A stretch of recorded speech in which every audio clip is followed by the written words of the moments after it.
$196,000, and we're looking at 399 Oh, that's based on the significantly first better. year. Oh, yeah. Oh, For the sure. second year, it's 411,000. So, there's about $80,000 that we're saving the second year. Right. Assuming that the cost would be the same in the second year for us. That's right. That's an Probably not. assumption, I don't think we can make at I this mean, point. it definitely makes sense in the short term, as long as the percentage that we're paying now, doing it in the house, is going up at the same rate. If it was consistent year to year what we're doing in-house, then 5-10 years later, we're paying the same amount, and then maybe a few years after that, you might pay more with this private company, so we just have to keep in mind. There are two things that's benefit for us, and that is they take care of all legal problems that may arise. For example, if an inmate complains because he didn't get the medications that he was supposed to get, we don't have to worry about it. They take care of that. They go to court. They, in their contract, take care of that. So we don't have to worry about that, and that has come up in the past. So the legal matters is one thing. The other thing is, it takes the responsibility off the superintendent. So he doesn't have to worry about coverage, the 3 different shifts of the day and so forth. That's their problem. Well, understanding that there are only 2 shifts.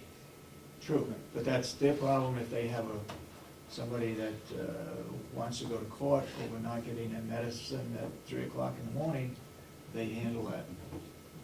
So, yes, sir. How many employees does this affect? What's that? How many employees does this affect? How many people would go over to prime care? We have 2 nurses right now that they would interview. And one LPN? No, because she's resigning. Okay, but they would, Right, and Okay. they will take over the oh yeah, one full-time psychiatric? Correct. That her services would be reviewed. By them? Right. Yeah, okay. Okay, go ahead. Chairman, Ms. Thompson. from what you say about the assumption of legal responsibility by prime care, does the contract include a indemnification and hold harmless provision if the county is in fact sued? In other words, are they saying that they will represent, they will defend any claims, or are they also saying that they will indemnify the county in the event that any claims are any judgments are entered against the county, growing out of there? I think that's what will happen, but that's why we want our attorney to look at that. Yeah. I think they mentioned that when they gave their presentation. Yeah. Okay, any further questions? Yes, Ken? And if we don't like the service, it would be easy to switch back? I think you said we need to go. We'll look at the termination of the contract. Okay.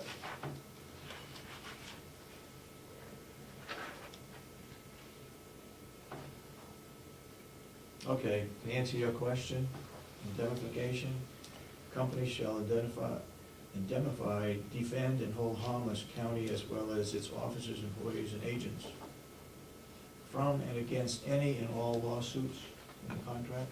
Good, thank you.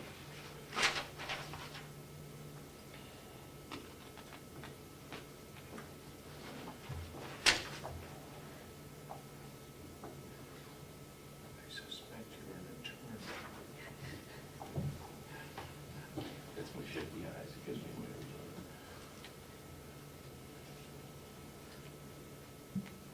I was looking at termination, can't pick it out right now. I mean, it sounds like a pretty good deal, but I just would hate to see you guys get locked into something and then the company say, oh, by the way, we're increasing our rate 7%, 8%. Well, it's, It specifically states how much the contract is Right. each year. But once you get all set with them, if this is some sort of teaser rate or something. No, once you, if you accept the rate, if you accept the contract, they are obligated to. Right. But once you sign a contract, if it's so hard to start all over again, you can kind of force them to setting a renewal. I'd hate to see you get locked into something that turns out to be not a good It sounds good for now. Yeah. It seems like we got all the bases covered. The worst case scenario, it seems to me, is that we go back to what we're doing now.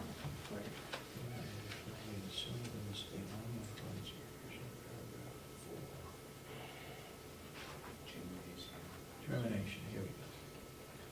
Upon written notice of 180 days, let's see, upon default of any material provision of this agreement, if not cured to the satisfaction of the non-defaulting party, which shall not be unreasonably withheld within 60 days of written notice. So you just have to notify them 6 months prior to termination. Right. That's great. Okay. Commissioner, can I have We made that motion and we attached. Yeah. Can I have a copy of that so I can bring that to Attorney Dewhurst?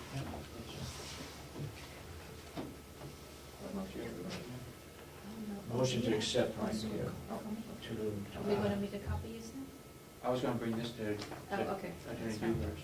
Okay. And they needed a month to get this working, so July 1st sounds reasonable. Okay. Do you have enough room in the dedication room for all the equipment they're bringing in? Yes, they looked at that and they thought it'd be okay. Anything further? Okay, thank you.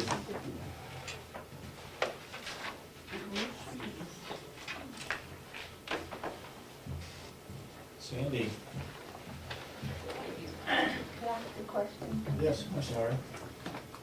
I was here when they did, or I heard part of the presentation, and we had some assurance that this organization would hire more people.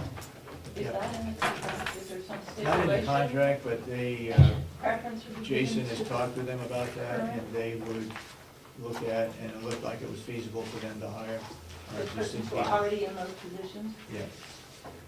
We're gonna be short one, and that's that LPN, Right.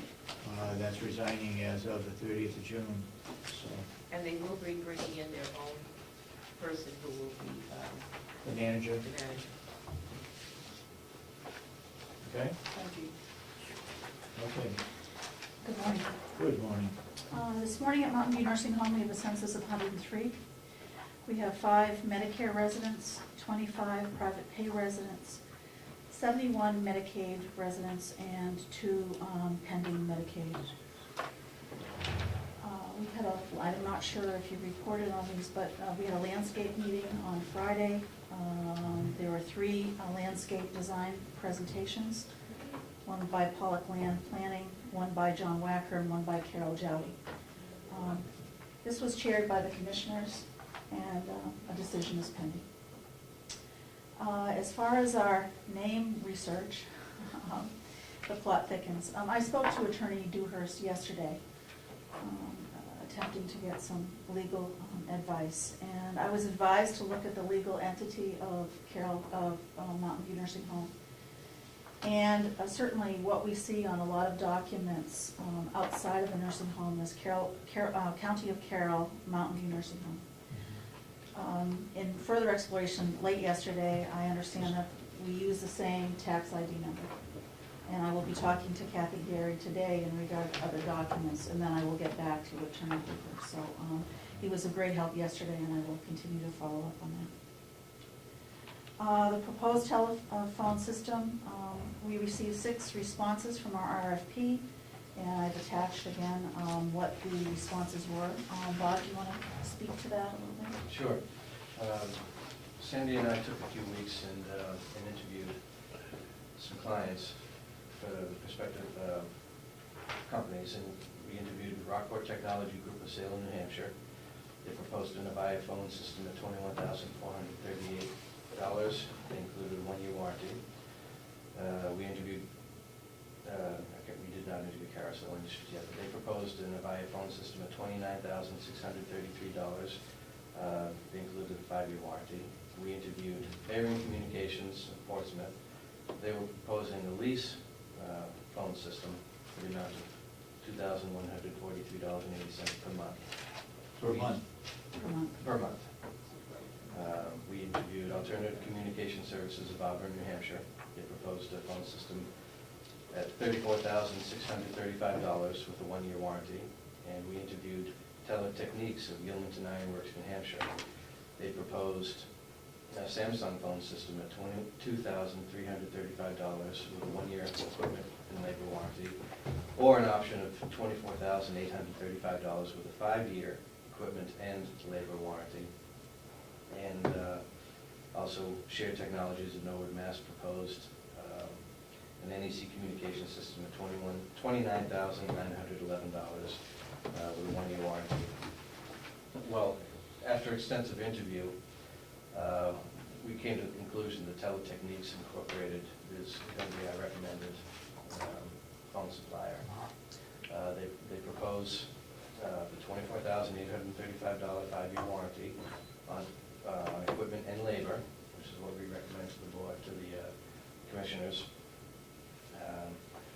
His knowledge of his phone system is impeccable.